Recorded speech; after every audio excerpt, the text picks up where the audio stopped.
નમસ્કાર દર્શક મિત્રો, TV17 માં આપનું સ્વાગત છે। કરીશું નજર આજના સમાચાર પર। ગાંધીનગરથી બધું જાણવા સમજવા છતાં અમુક પબ્લિક સુધરવાનું નામ નથી લેતી અને જો કોઈ અણબનાવ બને ત્યારે વિગતવાર વાત કરી આ વિશે અવારનવાર પાણીમાં ડૂબી જવાથી મૃત્યુના સમાચાર સાંભળવા મળતા હોય છે।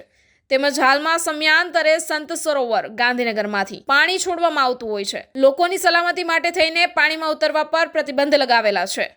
જ્યારે જિલ્લા મેજિસ્ટ્રેટ સાહેબ શ્રી ગાંધીનગરનાઓ દ્વારા આ બાબતે જાહેરનામું પણ બહાર પાડેલ છે। તેમ છતાં અમુક તત્વો આંખ આડા કાન કરીને ગાંધીનગરના સંત સરોવરના પાણીમાં ધાર્મિક ક્રિયા ઉપરાંત ખોટી બહાદુરી દેખાડવા માટે સંતાઈને જોખમી રીતે નદીના પટમાં ઉતરી સેલ્ફી, ફોટો અને વિડીયોગ્રાફીની મજા માણતા હોવાનું પોલીસ તંત્રના ધ્યાને આવતા આવા તત્વને એનાઉન્સમેન્ટ કરી બહાર કાઢી કડક ભાષામાં ચેતવણી સાથે થોડી પ્રસાદી આપી ફરી આ રીતે સંત સરોવર બાજુના ફરકવાની બાંહેધરી આપતા રવાના કરવામાં આવેલ। પણ તમને કહેવામાં આવેલ કે સંત સરોવરની અંદર પાણીનો ફ્લો વધતો હોય, કોઈ પણ પ્રકારનો મૂર્તિ વિસર્જન કે કોઈ પણ અન્ય પ્રવૃત્તિ ન કરતા આપેલ સૂચના અનુસાર મહેરબાન કલેક્ટર સાહેબના જાહેરનામા અનુસાર કોઈએ પણ સંત સરોવરની આજુબાજુ કે અંદર ન ઉતરતા બિલકુલ સાઈડમાં પ્રતિબંધિત એરિયા હોય કોઈએ પણ આ જગ્યાએ બિલકુલ પ્રવેશ કરવાનો નથી,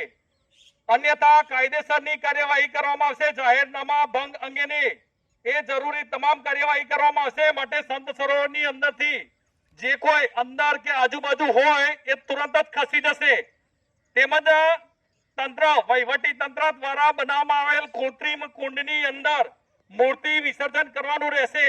આસ્થાના અતિરેકની અંદર કોઈ પણ વ્યક્તિ, કોઈ પણ નગરજન કે નાગરિકે સંત સરોવરની અંદર પ્રવેશ મેળવવા પ્રયત્ન બિલકુલ ન કરતા બિલકુલ બહાર નીકળી જવાનું રહેશે।